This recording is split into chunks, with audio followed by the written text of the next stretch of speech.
মঞ্চে যারা উপস্থিত আছেন, আমাদের ত্রিপুরা রাজ্যের এই স্বনামধন্য কলেজ বীর বিক্রম কলেজ, তার সম্মানীয় প্রিন্সিপাল মহোদয় ডক্টর নির্মল ভদ্র আছেন, Shri Rajiv Bhattacharya member of parliament এবং বিশিষ্ট সমাজসেবী, আমার পূর্ববর্তী বক্তা আগরতলা পৌর নিগমের সম্মানীয় মেয়র তথা বিধায়ক শ্রী দীপক মজুমদার মহোদয়, director higher education Shri Animesh Debbarma আছেন, টিচার্স কাউন্সিলের সেক্রেটারি ডক্টর দীপা ঘোষ। এই ঐতিহ্যবাহী কলেজের বিভিন্ন স্তরের প্রফেসর, অ্যাসোসিয়েট প্রফেসর, অ্যাসিস্ট্যান্ট প্রফেসরগণ, বিভিন্ন কর্মচারী বন্ধুরা এবং আমার প্রিয় বিভিন্ন স্তরের বিভিন্ন বিভাগের ছাত্রছাত্রীরা, সবাইকে আমি আজকের এই অনুষ্ঠানে অনেক অনেক শুভেচ্ছা জানাচ্ছি, অভিনন্দন জানাচ্ছি এবং নমস্কার জানাচ্ছি। আমি রাজীবদার সাথে বলছিলাম, সালটা ছিল 2009 সাল। আমরা ছাত্র রাজনীতির সাথে যুক্ত। এখানে বিকি প্রসাদও আছেন, আমাদের সঙ্গে ছাত্র রাজনীতিতে ছিলেন। এমনই ফ্রেশার্সরা এসছে, মাসটা ছিল জুলাই বা অগাস্ট মাস 2009 সাল। আমাকে ছাত্র রাজনীতির নেতৃত্বের দায়িত্ব দেওয়া হলো।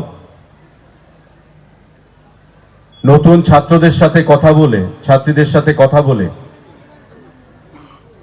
আমরা এখানে হেল্প ডেস্ক করেছিলাম, ছাত্রছাত্রীদের সাহায্য করা যারা ভর্তির জন্য এসছে, এবং সারা রাজ্যের বিভিন্ন প্রান্ত থেকে যারা এমবিবি কলেজে নতুন ভর্তির জন্য এসছে, কারণ অনেকেই শহরে নতুন এসছে, গ্রাম থেকে অনেক সুযোগ সুবিধা বা সোশ্যাল মিডিয়া, মোবাইলের তত প্রয়োগ ছিল না, তাই তাদেরকে সাহায্য করা সেটাই ছিল আমাদের উদ্দেশ্য। তদানীন্তন শাসক দল, তাদের যে ছাত্র সংগঠন, মুহূর্তের মধ্যে আমাদের ছেলেদের উপর হায়নার মতো ঝাঁপিয়ে পড়ল এবং তৎক্ষণাৎ প্রায় কিছু ছাত্রকে মেরে রক্তপাত ঘটিয়ে তাদেরকে জিবি হাসপাতালে পাঠানোর সেখানে বন্দোবস্ত করল। বিরোধী ছাত্র সংগঠনের সংখ্যা খুব কম ছিল সদস্য, তারপরেও গণতন্ত্রের স্বার্থে ছাত্রছাত্রীদের সুন্দর পরিবেশ এবং কলেজের ভেতরের সুন্দর পরিবেশের স্বার্থে লড়াইটা কিন্তু তখনই শুরু হয়েছিল। এই কথাগুলো বলার উদ্দেশ্য হচ্ছে এই, যারা ফ্রেশার্স তাদেরকে আজকে এই অনুষ্ঠানের মাধ্যমে স্বাগত জানানো হচ্ছে তাদের সিনিয়রদের দ্বারা। একটা সময় ছিল ত্রিপুরা রাজ্যের কলেজগুলোতে যে পরিবেশ ছিল, রাজনীতিকরণ, যে কোনো একটা দলের প্রতি, যে কোনো একটা ছাত্র সংগঠনের প্রতি আনুগত্য না থাকলে কলেজে পঠন পাঠন করা সেদিন সাধ্যকর ছিল না। আর যদি কোনোভাবে কোনো কারণে বিরোধী দল বা বিরোধী দলের ছাত্র সংগঠনের প্রতি আনুগত্য দেখানো যেত,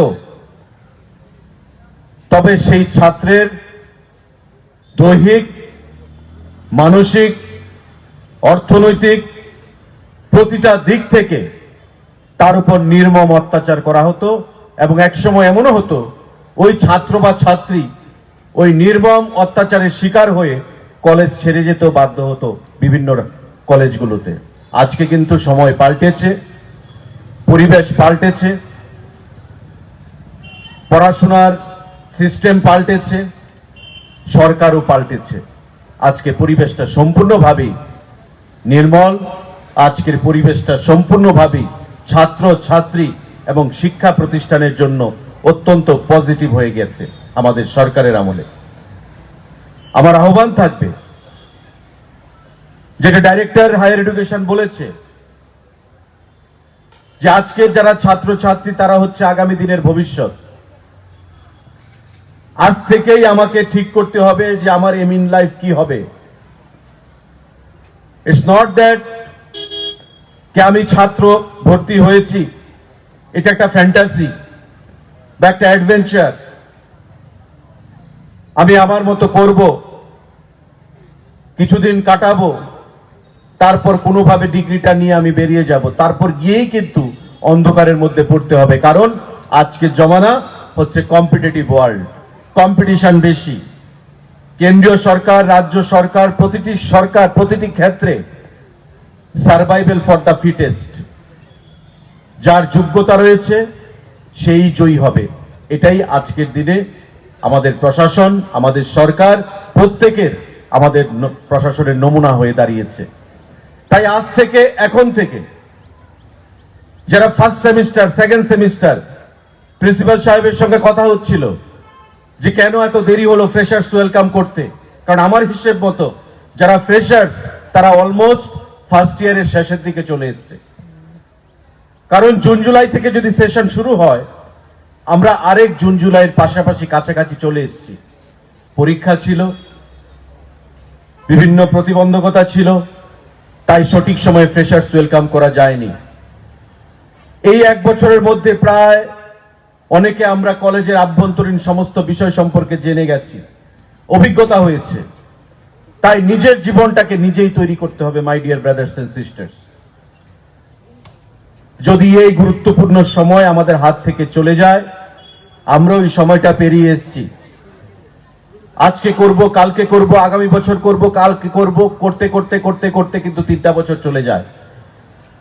একটা সময় আসবে যে you don't have time to look back. আমি কি করলাম, যদি আরেকটু ভালো পড়াশোনা করতাম। এখন যারা ফার্স্ট ইয়ারে পড়ে তারা যদি ভাবে যে আমি যদি আজ থেকে 3 বছর আগে আরেকটু পড়াশোনা করতাম, মাধ্যমিকে আরেকটু ভালো ফলাফল করতাম, you have come across those days. জীবনে আর কোনোদিন এই সময় ফিরে আসবে না। জীবনে কোনোদিন কলেজ সময় আর ফিরে আসবে না। যারা কলেজ অতিক্রান্ত করছে বা আগামী দিনে যারা পাস আউট হবে, এই কলেজ ত্রিপুরা রাজ্যের গর্বের কলেজ, ঐতিহ্যবাহী কলেজ, এবং এই কলেজ থেকে ত্রিপুরা রাজ্যে বহু প্রতিষ্ঠিত ব্যক্তিরা রয়েছেন, ভারতবর্ষের সুনামের সঙ্গে কাজ করছেন, এবং বিশ্বে অনেক প্রতিষ্ঠিত ব্যক্তিরা রয়েছেন এই কলেজ থেকে পাস আউট হয়ে তারা গেছেন, আজকে সুনামের সঙ্গে সারা পৃথিবীতে নিজের অস্তিত্ব বজায় রেখে চলেছেন।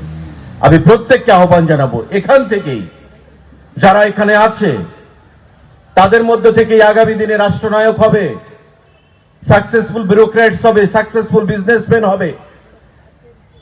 আবার ত্রিপুরা রাজ্যে এমনও ব্যক্তিরা রয়েছেন যারা এই কলেজ থেকে ফার্স্ট ইয়ার পড়াশোনা করেছেন, তারপরে আবার জয়েন্ট এন্ট্রান্স দিয়ে ডাক্তার হয়েছেন, বড় ইঞ্জিনিয়ার হয়েছেন। হিসাবে যারা ডিগ্রি কলেজ, জেনারেল ডিগ্রি কলেজে পড়াশোনা করে তারা ডক্টর ইঞ্জিনিয়ার হবে না, কারণ হায়ার সেকেন্ডারির পর 12-এর পর অন্য লাইনে চলে যেতে হয় ডক্টর ইঞ্জিনিয়ার হতে গেলে। কিন্তু আবার অনেক স্টুডেন্টরা রয়েছেন ওই সময়ে যে ফার্স্ট ইয়ার পড়েছেন এই কলেজ থেকে, আবার এন্ট্রান্স ফেস করেছেন, মেডিকেলে চান্স পেয়েছেন, ইঞ্জিনিয়ারিং এ চান্স পেয়েছেন, চলে গেছেন। ডাক্তার, ইঞ্জিনিয়ারও আছে এই কলেজের স্টুডেন্ট। সুতরাং আমার প্রত্যেকের কাছে আহ্বান থাকবে, যারা ছাত্র ছাত্রী, you are the future of our country, you are the future of our society, you are the future of our state. In the coming times, you have to remember that you have to come out with flying color in your future. আগামী দিনে আমরা যে যাই করব, আমি teacher হব, আমি leader হব। টিচার মানে, লিডার মানে not necessarily a minister, leader মানে not necessarily a member of parliament.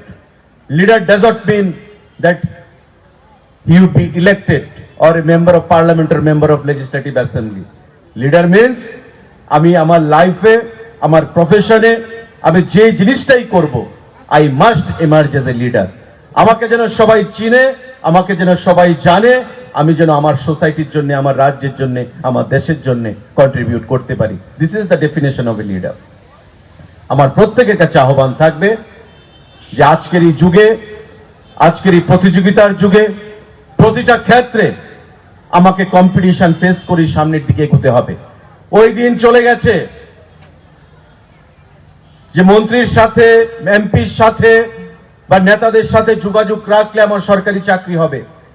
Transparent পলিসিতে, স্বচ্ছ নিয়োগ নীতির মাধ্যমে কেন্দ্রীয় সরকার এবং আমাদের রাজ্য সরকারের সমস্ত কিছু হচ্ছে। সুতরাং নিজের পায়ে নিজের দাঁড়িয়ে, নিজের কোয়ালিটির উপর ভর করেই আমাকে সামনের দিকে আগামীতে এগিয়ে যেতে হবে। নতুবা সুপ্রিম কোর্ট রয়েছে, হাইকোর্ট রয়েছে, কেন্দ্রীয় সরকার রয়েছে, কোথাও কোনো অনৈতিক কোনো কাজ হলেই সেখান থেকে অবজেকশন আসছে, জীবন যৌবন অন্ধকারের মধ্যে চলে যাচ্ছে, যেটা আমরা দেখেছি। এখানে যারা শিক্ষকতার সঙ্গে যুক্ত রয়েছেন, 10,323 আমাদের রাজ্যের কলঙ্কিত অধ্যায়, আজকে সেই পরিবারগুলো রাস্তায় এসে দাঁড়িয়েছে। অন্ধকারের কানাগুলির মধ্যে প্রবেশ করে দেওয়া হয়েছে ষড়যন্ত্র করে, ইচ্ছাকৃতভাবে ওই পরিবারগুলোকে।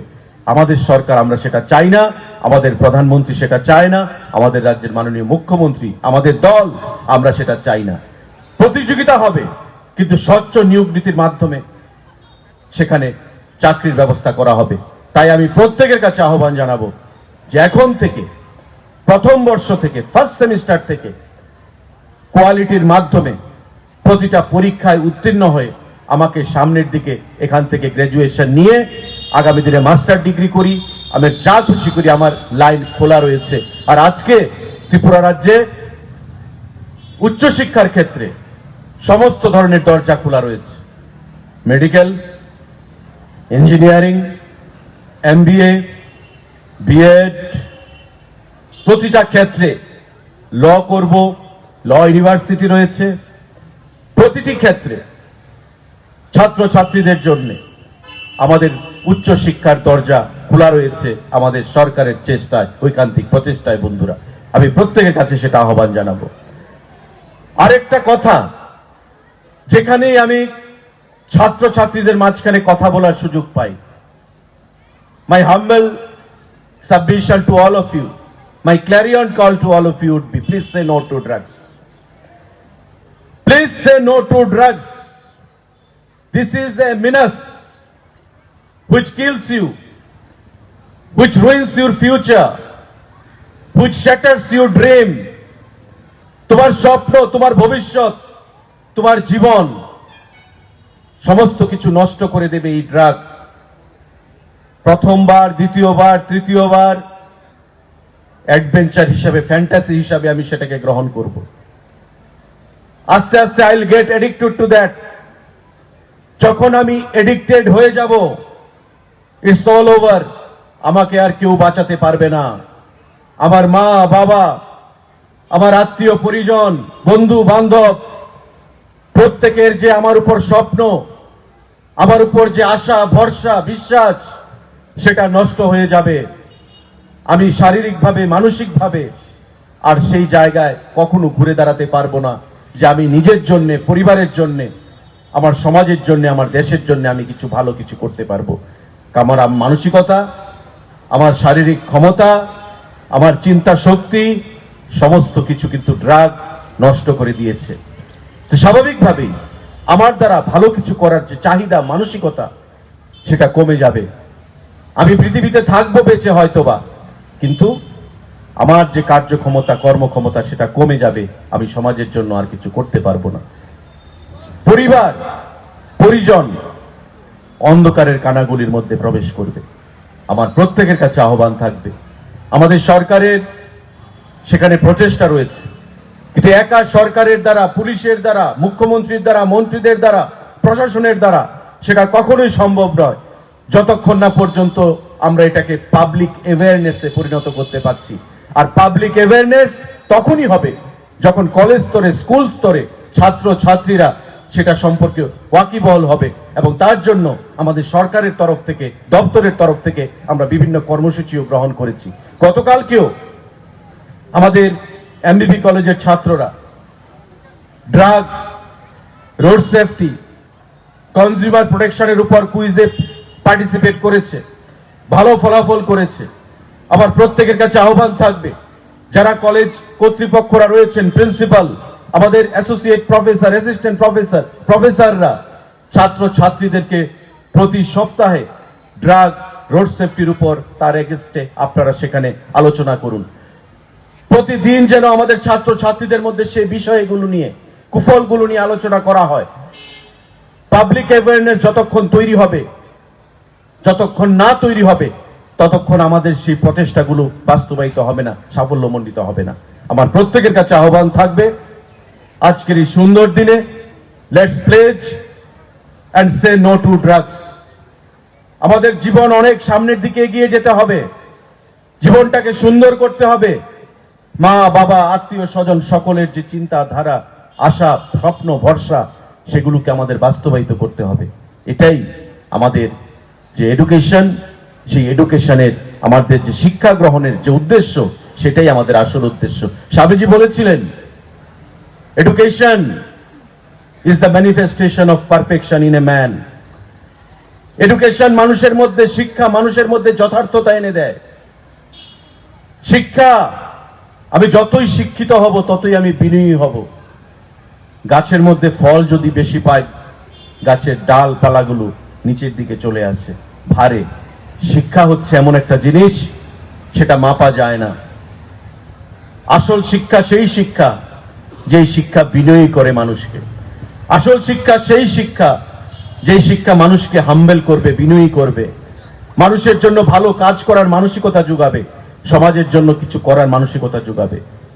শিক্ষা সেই দিকেই যখন আমরা ধাবিত হতে চাই, কোয়ালিটি এডুকেশন, কোয়ান্টিটি নয়, কোয়ালিটি চাই। সেই কোয়ালিটি আমাদেরকে সামনের দিকে এগিয়ে নিয়ে যেতে পারে। বন্ধুরা, যারা শিক্ষিত সমাজ, যারা শিক্ষা প্রদান করছেন, professor, associate professor, assistant professor, তাদের কাছে আমার আহ্বান থাকবে যে কলেজের পরিবেশ আপনারা করছেন, কলেজের পরিবেশটা কেমন রাখতে হবে যাতে করে শিক্ষিত আমাদের ছাত্র ছাত্রী এবং শিক্ষকের মধ্যে কোনো ডিফারেন্স না থাকে। আব্দুল কালাম যেটা বলেছেন, what is the definition of a teacher? A teacher is the person who shapes up the calibre, character and quality of N individual. একটা ছাত্রর কোয়ালিটি তৈরি করবে, ক্যারেক্টার তৈরি করবে একটা শিক্ষক। আজকে শিক্ষক যতই মেলামেশা বাড়াবে ছাত্র ছাত্রীর সাথে, ততই ফ্রেন্ডলি অ্যাটমসফিয়ার তৈরি হবে। সেই ফ্রেন্ডলি অ্যাটমসফিয়ারে আগামী দিনে সহযোগিতা করবে ছাত্র ছাত্রীদেরকে প্রতিষ্ঠিত হতে। ওই শিক্ষকতা যারা প্রদান করছেন, তাদের কথায় তাদেরকে অনুগামী হয়ে কাজ করতে। বন্ধুরা, আমার প্রত্যেকের কাছে সেই কথাই আজকে এই সুন্দর দিনে, এই ফ্রেশার্স ওয়েলকামে আহ্বান জানাবো। এবং এই সুন্দর অনুষ্ঠানটা প্রতিটা জীবনের প্রতিটা মুহূর্তে আপনাদের কাছে সুন্দর হয়ে থাকুক, সেই আহ্বান জানিয়ে, সেই প্রার্থনা জানিয়ে, আজকের এই ছাত্র ছাত্রীদের ভবিষ্যৎ সুন্দর হোক, সাবলীল হোক, মসৃণ হোক, চলার পথে যাতে আগামী দিনে জীবনের প্রতিটি স্তরে সমস্ত কিছু অ্যাডভার্স পরিস্থিতিতে, বিপরীত পরিস্থিতিতে ভগবান প্রত্যেককে যেন সেই মানসিক শক্তি প্রদান করে জীবনের প্রতিটি বিপরীত পরিস্থিতিতে লড়াই করে আগামী দিনে সামনের দিকে এগিয়ে যাওয়ার জন্য আজকের এই সুন্দর দিনে আমি সেটাই আহ্বান জানিয়ে সবাইকে আমি আমার নমস্কার জ্ঞাপন করে আমি আমার সংক্ষিপ্ত বক্তব্য এখানেই শেষ করছি। সবাইকে নমস্কার। জয় হিন্দ, ভারত মাতা কি জয়।